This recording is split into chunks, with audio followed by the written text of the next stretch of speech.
3612 प्रकल्पर लोकार्पण भित्तिप्रस्तर स्थापन कले मुख्यमंत्री मोहन चरण माझी। कलाहांडी घुमरा महोत्सव 2026 उद्यापन उत्सव में जोगदे मुख्यमंत्री प्रकल्पर लोकार्पण भित्तिप्रस्तर स्थापन कर 193.36 कोटी टंकार 971 प्रकल्पर उद्घाटन और 698.3 कोटी टंका मूल्यर 2641 प्रकल्पर भित्तिप्रस्तर रही 3325 कोटी टंका व्यय उटी राउल जलसेचन प्रकल्प कार्य खूब शीघ्र आरंभ होब मुख्यमंत्री घोषणा कर कलाहांडी नवरंगपुर पर्यंत अंचल को कपा उत्पादन क्लस्टर में परिणत कर आगामी दिन में भवानीपाटन में जनशुणी कार्यक्रम अनुष्ठित हो मुख्यमंत्री कहते जिलार बेलगाम अंतनदी जलाशय प्रकल्प कार्य खूब शीघ्र आरंभ होगा सहित सांडुल ब्यारेज काम खूब शीघ्र संपूर्ण होगा कहते कृषि क्षेत्र में कलाहांडी को राज्य में 1 नंबर स्थान स्थानित करने जिलावासी मुख्यमंत्री आह्वान देते अवसर मुख्यमंत्री घुमुरा 2026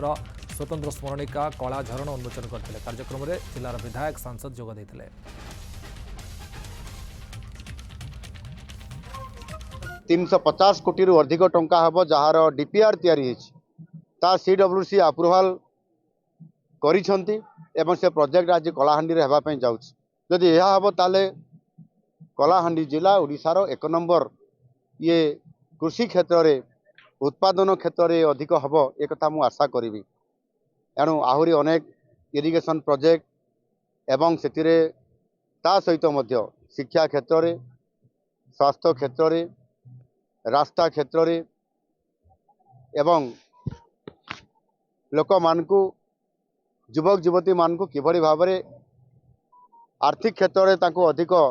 सशक्त करा जाई पारिबो आ सेतिपाई मध्य ये जिले में शिल्प आसीबो